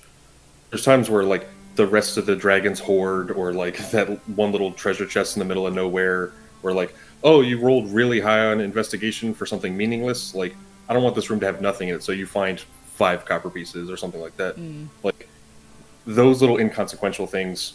Roll some tables, use a generator, like just kind of ballpark it out of nowhere. Like that can be totally random. You have to have specially placed loot too. So it's like it has to be both. I couldn't ever just do one or the other. Yeah, I kind of do a mishmash where, to me, if I ever have, goodies or lootsy doodles, there's always got to be some that I can sort of come up with a pretty easy reason of why it is there. But I want to be able to make it narratively make sense. Like, even if I roll randomly for a couple things, like, if I roll something and it doesn't, I can't make it work narratively, then, like, no, I'm going to re-roll. Because I want it to feel like it would work. Like, I think there was one time where, actually, my fiance was helping me, because I got fizz bands, and so she helped me roll up a lair for a dragon, because we were doing it for fun. And it rolled like, we'd rolled this dragon up, and then we rolled this lair up, and we rolled one of the items was like this very antique clock, when the dragon himself was like only into like his whole horde was like, I collect just very ancient armor and weapons and stuff from old battlefields. So we're like, why is the clock here? There's no real narrative reason as to why the clock is here. And so we're kind of so we foisted the clock.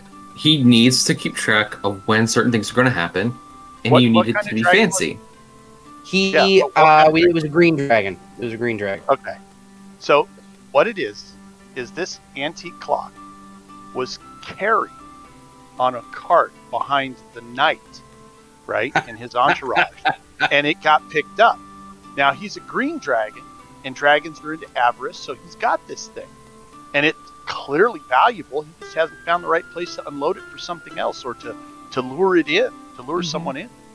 See, I'm very much with you. She named the dragon Bob, by the way. His name was Bob. Wait, what? Named her what? His name was Bob. She named the dragon Bob. Oh. Yeah. Okay. Bob the dragon. Bob the dragon. Short for something else. As you do. I generally like things that are for specific character builds to come from something the character does. Like, they make that item for themselves. I don't like handing it out. Unless I need to get them to a specific place, DPS-wise or protection-wise or something like that for a mechanics reason. Mm-hmm. If it's story-driven, I want them to make it. I don't want to give it to them. I'll give them the items and the materials and the gold they need to make it, but they need to make it. Because I feel like that just bears more narrative weight. I am actually very much of the thing that if you kill a dragon, especially an older dragon, their horde is going to have a bunch of random crap from travelers and things that they got. It's going to be random. It's not going to necessarily make sense story-wise, because why would their lair make sense story-wise? It was built up over time. Eons. Thousands of years. Hobbies change. Like, perfect example, that clock. That dragon. When he was 75 out of his 802 years old, he went through a woodcarver phase. So he charmed a woodcarver to make him the clock. That's the story. That's all there is to it. Nothing greater. And it was bearing on the story. That's what a dragon is. You're talking about a creature that doesn't measure time in decades, but centuries and millennia. What appears random to us in a horde like that could have perfect sense to someone of dragon kind. As one of the reasons, like, I kind of put elves in a very special place in the Discount universe is that their scale of time is so difficult for a human mind to truly comprehend. Mm-hmm. Like, you're talking about someone who can spend a decade studying a branch and it means nothing to them time-wise. Where for a human, that kind of dedication makes you an expert, a true savant of a topic. So, like, I've never been a fan of, like, trying to enforce that mentality that, oh, this needs to fit narratively. It might not fit narratively now, but it could have 100 or 200 years in the Dragon's past. Or, like he said, it was just a random... The knight that wanted to slay the dragon and get famous had it in a cart because it was a gift that he was planning to gift to the king after he beat this big dragon. He died. Mm-hmm. And the dragon's like, well, you know what? We got this clock now. So I think those kind of random elements that don't fit are great kind of just random story beats that let you play yes and. Mm-hmm. And kind of moving those away isn't as fun. And again, like, personally, like, if a character wants a specific item, I feel like you should give them the resources to either find it themselves outside of a whole loot horde, or build it themselves. Because that shows more narrative interest, more narrative weight, and going back to, like, the EXP or milestones, like, then completing that item is a milestone in its own right that could be worthy of a level. So I just find that, again, that's just been my personal experience, that I love random horde generators because you never know when that random bottle of wind is somehow going to change a combat, and it's not an item that makes sense to give out ever. Yeah. Again, like, there have been times that, yeah, I've had to fix a horde very specifically because my player lost their armor gambling, and now they're super easy to hit. And I need to fix that, mechanically speaking. So there is definitely validity in both options, and depending on what you need to accomplish. But like I said, I am very much, if you have a Dragon's Horde, you have maybe one centerpiece item and everything else should be random. Like, that's just my personal opinion and takeaway. Go ahead, Lord. Oh, thank you. For random, for me, one of the things that happened for me early on in gaming is that you see these giant, in the first edition DMG, there's giant tables, random tables for the magic items. And then you look in some stuff, and there's some neat items in there, you know, because I read some of the items and everything, and a lot of them. But the thing is, you'd never pick it for yourself, right? If you were going to do this, you'd never pick some of these things in there. Like, there's a decanter of endless water. It's not something I would pick as a magic item. You roll a random horde, and you try and, you know, divvy it up in the party, and you end up with one of these things because somebody else wants the Warhammer or this or whatever it is. And then it gives the player the opportunity to experience that item, which, you know, doesn't sound all that exciting, but then maybe find a way to use it that, you know, changes things, becomes consequential to a combat. Because now all of a sudden, I'm going to hit those goblins with the fire hose. Now what's going to happen? They're all gone. Yeah, I'm so glad you brought up the decanter of endless water. I love that item. It's a great item. It's so stupid, but I love it. I know, but it's not one you would do. I mean, if you were building a horde to place it, you wouldn't put it in there because you'd be thinking, hey, my fighter uses this or that, my cleric has this, and you'd be thinking about what am I going to put for each guy there, right? And then you're assuming that your party's going to look at that stack of magic items and go, hey, just like my DM thought, this should go to the fighter, this should go to the cleric, this should go, and they're not going to do that. So with the random, it just, you know, it's kind of fighting the player. And I think it also puts a lot more items in there, and then, you know, you get a lot more use, a lot more entertainment out of it. Yep. I'm an agent of chaos. I love the random items to an extent. Like, obviously, if this is like your fifth, you know, treasure you've gotten and you've got nothing but garbage the whole time, all right, maybe you want to throw something in there that's actually kind of nice. But I love the randomness. That the reason I love the decanter of endless water is I randomly got it once, and I was just like, I love this thing. It's so stupid. I love it. and you know, one of the things I think that should be prefaced with everything that we're saying is that, at least in my opinion, this is the 8 out of 10, 9 out of 10 times. This is how you do it. Like 8 out of 10, 9 out of 10 times I would roll random for loot. But there's always those times I'd build something specific. Again, because maybe it's, Chris was saying, I want the player to be really invested in getting his item. So maybe he does the research and finds out where this particular item is to do a side quest to go pick up that item from that specific place, or, you know, whatever. Maybe, missing armor. I need to re-equip my party. Maybe they did everything right, still got their butts kicked and had to dump all their stuff and run from the kobold. Because we all know how dangerous those are. You get a pack of 30 or 40 kobolds, it's all over. It's true. You can also learn sometimes, like, your players will subvert you. I had a fighter that he's like, I need to get a better shield. He would, like, go to every blacksmith and be like, oh, can you improve this? Or I got, like, this thing or this or that, like, and he would ask and constantly hound for a better shield. And I was going through, and they defeated a Death Knight, and I was like, oh, I want to give him like a really amazing shield. So I gave him like a nice +2 shield that had this effect that had a reaction that did like necrotic damage and this and that. And he's like, this is cool, but I don't like the aesthetic design of it wearing a Death Knight shield. So he gave it to the cleric. Now had like a huge AC for a cleric, and I was like, oh my lord. Come on. I believe I mentioned your players will not divvy it up the way you expect. Yeah, for sure. Gotta have those complete matching sets for those non-existent buffs in D&D. Yes. Right. Yeah. Those transmogs, guys. You gotta have the right transmog for your That's guild right. armor. Or I do also like though when they want a specific item, I'm like you can try and like buy it and go through all the avenues to that, which leads to a whole disaster. Or you can try and make it yourself, which you need to get parts for, like you were saying, and that's like really rewarding. But I had one time where they went through and did all of this effort, like 3 quests across 3 different temples, finally made the item that they were trying to make. I rolled a random loot for like the next dungeon, and it was in there. And I was like, "Oh, you find a second one," and they were like, "Oh!" And they were so furious. That's one of those things Great. where you might go, "Yeah, you know, I'm just gonna You'll leave remove that." And No, roll no, again." no, that's perfect. It's perfect. I had to do it. Yeah. Had to do it. Chris and I are on the same wavelength here. Those grubbins that just like, Just- yeah, I was here all along. Rub that salt in the wound just a little bit. Exactly. Ah. Oh, Yeah. It's all a balancing act. Unless there's a great character need for something, or someone's like really trying to work towards something. If they're just hanging out having fun, there's no real pressing need for anything in particular. Random it up. Upgrades are nice, but D&D's not about min-maxing. And the other thing too is, I mean, create the random horde and then throw in additional stuff you want if you know there's really something you want to put in there.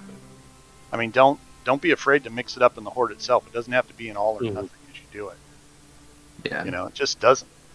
Horde design is something I kind of wish that there was a little bit more guidance for fledgling DMs in the DMG. It's just some tables with some like little hints, but like Fizzband does a great thing with like the dragon hordes and how to tailor and whatnot. I feel like that would have been very helpful in the beginning of 5e, where a lot of people were becoming first-time DMs.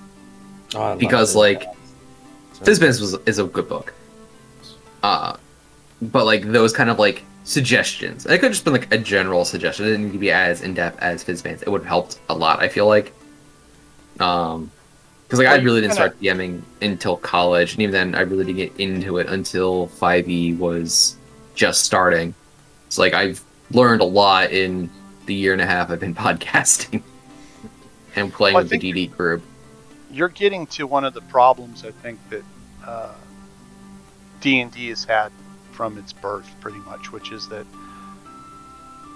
there's a point at which you have to step back and you cannot write rules for the game masters or for the players. There's a certain point where you can say, hey, here's the framework I've given you, here's the guideline.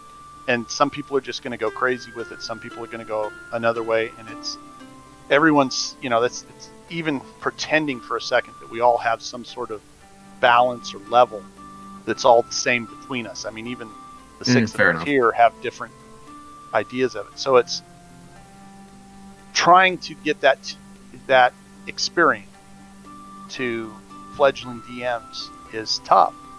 And that's often what turns people off to wanting to do it.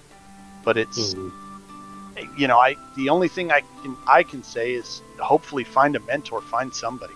I mean, in middle school I happened to hook up with a guy, David Segrist was his name, and he was a really experienced player, game master, and that it kind of put me on the right path. I mean, you can delve into some of the Dragon magazine or some of the other old magazines if you want. They have a lot of ways to hit those, but Wish Wizard really still without did. I'm sorry, what? Wish Wizard still did the magazines. Yeah. I mean, they do have Dragon as a digital magazine. It's online. I feel the pain for the nostalgia of the hold it in my hand book, but really you just need a mentor, someone to guide you into that space, and hopefully you find someone who has a style you like, so that you're able to grow into the game master you want to be. And the main thing is, if you make a mistake or you do something you think is wrong, don't worry about it, just don't do it again. I mean, that's really the best advice to a beginner is, hey, if you think you blew it, just don't do it next time. Just don't do it next time. I mean, it's really a lot of, and this is going to sound, I think, silly for a tabletop, but it's really a lot of doing it wrong that kind of makes you good at, quote unquote, doing it right. You figure out all the ways not to go forward or not to do it the best or the most fun. Yeah. One mistake's not going to ruin a session or a campaign. Just don't totally. do it again. Yeah. Like, you do have to know how to learn from mistakes and be okay with making them occasionally. Occasionally? I think also all the time. All the time. A lot of mistakes. Being able to admit your mistakes too is like a big one. Like I've had, and I still do now. Like I've been a pro DM for a while, and I've run an insane number of games. Like I said, I run 12 to 15 games a week. If I make a mistake, I'm like, all right, that's on me. Sorry, let's mulligan. Let's figure it out.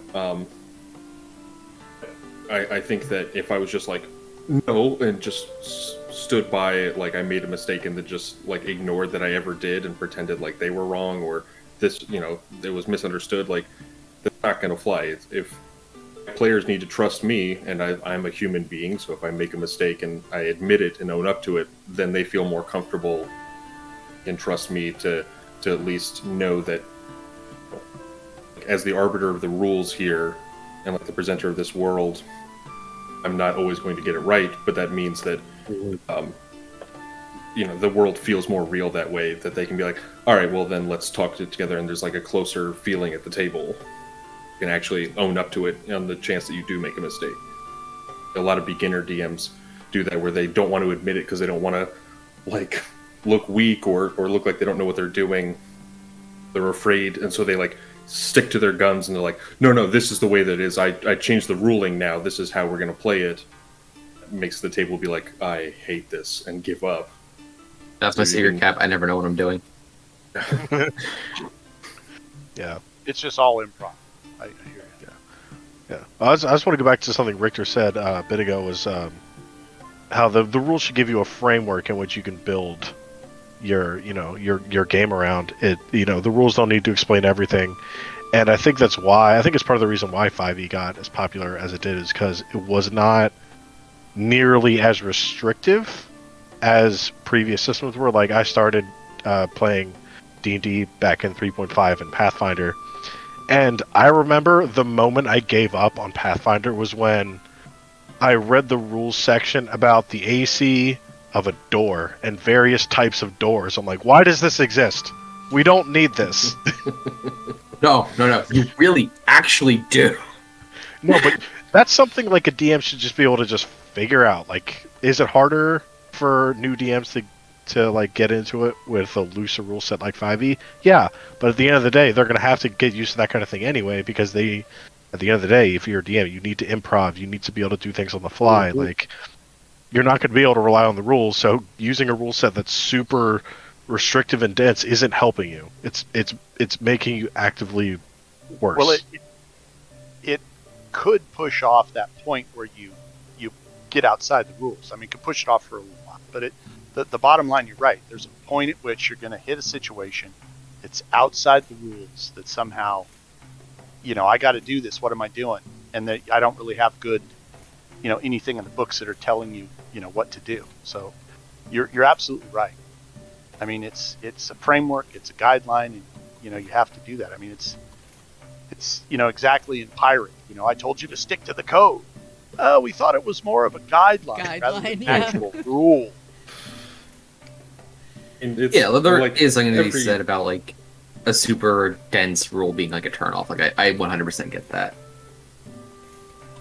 There's plenty of games that, like, from an outside perspective, they look like a horrible Frankenstein monster of like all these cobbled together parts that you kind of like, well, this kind of rule system, or like this idea and this thing and this, because you figure out what works for your table, and everyone else might be like, this is terrible, but for your table, it's this perfect, beautiful creation that you made, and it works for you guys. I had a party that doing Tomb of Annihilation, and this was years ago, and they were like, I need a big crafting system because there's all sorts of materials out here, but like no big cities to make stuff and like hire people. So I want to do this and do this and do this. And we developed a crafting system together as a table, like player and DM. At the end, they made, their magic item. And I like try to implement that crafting system in another campaign, and they're like, "I'll just go to Waterdeep and buy it. Why would I do any of this?" All right, well that's the end of that.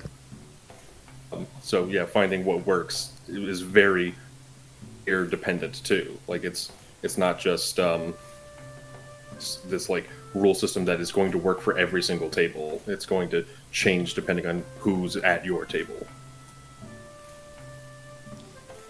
All right. Well, we are about at that time where we need to start wrapping up for the evening. So I'm going to have everybody go around again. Just remind us of where we can find you online, anything that you have coming up that you'd like others to know about, and we'll go from there. So we're going to go in the reverse order of when we started. So Saint, we're going to start with you this time. You're muted, Chris. Come on, we've all been through this. Come on, we should know this. Right. Whatever. The phrase I of the am last Chris, 2 years. aka DM Chris, aka Saint. I am the DM for Discount Dungeons. You can find me at sdamons on Twitter, or you can find me or the podcast as a whole at discount_D&D at Twitter. And I don't really have anything coming up currently. I get to enjoy my holidays without the DM panic. That is not a bad thing. Yeah. Awesome. Well, thank you for coming back on tonight. It was great to see you again. And Of course. I love being here. yeah. And Discount Chris. Yes, my name is Discount Chris. I play Rimpy on Discount Dungeons here with Chris. So we're currently on hiatus. We'll be coming back early next year, hopefully in January, but we'll see. Date to be determined. You can find me on Twitter at redshoedude_, and then you can also find the podcast at discount_D&D. You can also find our podcast on virtually every platform known to man. Awesome. Well, thank you for coming back on. And yes, it's great to be here. Yeah. It's been too long. Yes, definitely. We should change that in the future. And all right, Cam. Nope, sorry, Lord Richter. Skipping ahead. Sorry. I'm Lord Richter. You can find me at inspiredincompetence.com, specifically their Discord. I like to hang out there. Again, a shout out to Full Round Action Gaming. I watch their streams and From Afar podcast. So I'm on those Discords and Luna's Discord. So you can find me haunting all kinds of places. It's true. Well, thank you for jumping in for a last minute fill in. We've had that happen. It wasn't too last minute, a little last minute. It was like a... It's a pleasure to be here. Yeah. No, it was great. Thank you. And now we'll go to Cam, who was really my last minute fill in. You know I'm always happy to pop on.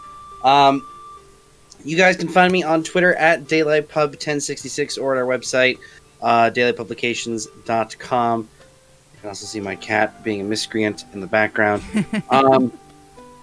We're cruising through post-production on Comets and Cockpits. Keep an eye out on Kickstarter in February, March for Spellpunk, Solar, and Sunder, an Elemental Punk 5e setting with all new species and magic systems. We've got various series coming out for Supers and Sorcery.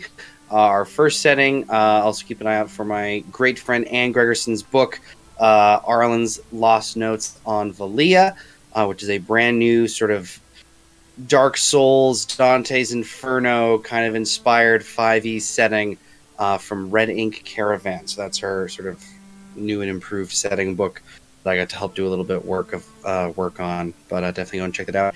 And my buddy Adam Hancock's Those Who Wander, if anyone wants a big chongus of a book, if you're looking for something a little bit different from regular 5e. So awesome. There we go.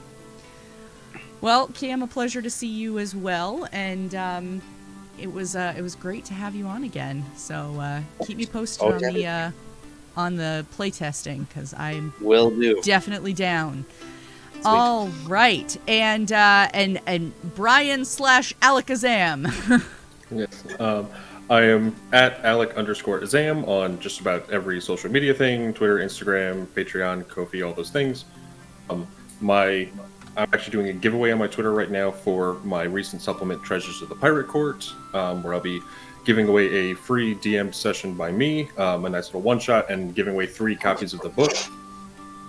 Beyond that, my newest, most exciting project is my Occultist class, which is a battle mage who curses their enemies before chopping them in half, is coming out December 17th. And I am also looking very much forward to being in the Tournament of Doors, which I will finally get to play as opposed to DM all the time, every day, multiple times a day. I get to actually play now, so that'll be very thrilling for me. Yes. And that is exciting stuff coming up. So yeah, and if you haven't checked out his giveaway on Twitter, you definitely should. But don't bother entering because I'm gonna win. So yes, yeah, that's how that's gonna work.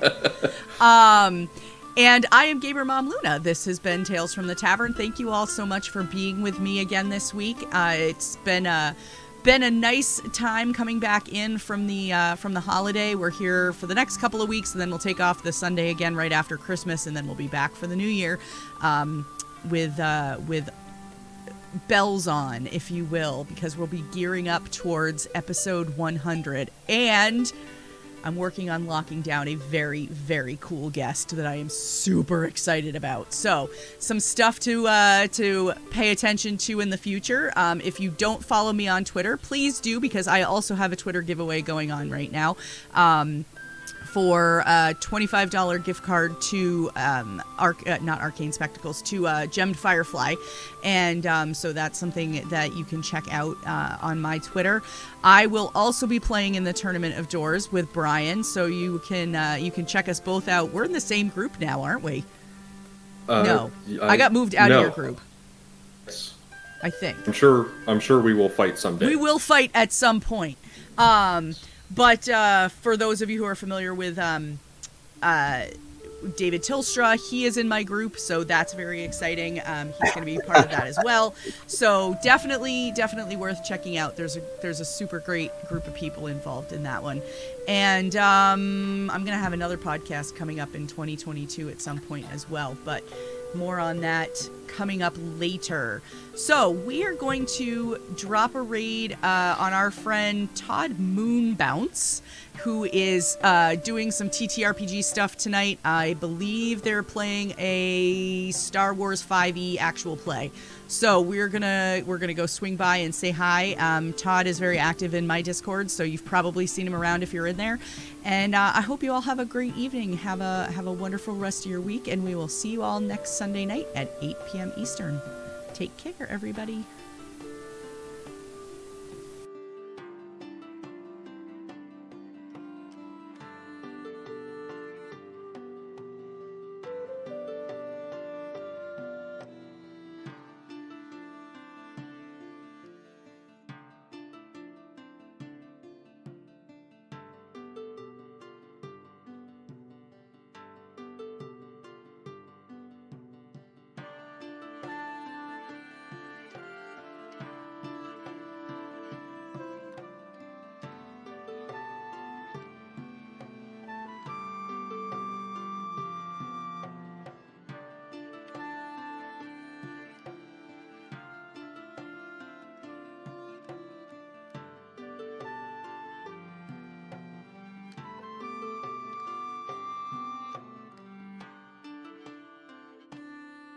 Thanks for tuning in for another episode of Tales from the Tavern. You can catch this podcast recorded live every Sunday night at 8 p.m. Eastern, 5 p.m. Pacific at twitch.tv/GamerMomLuna. All of our questions come directly from chat, so we never really know what to expect when we go live. If you ever have a question or would like to add something to the conversation, feel free to reach out on Twitter at GamerMomLuna and use the hashtag TFTT. You may just get to hear it answered. Thanks so much.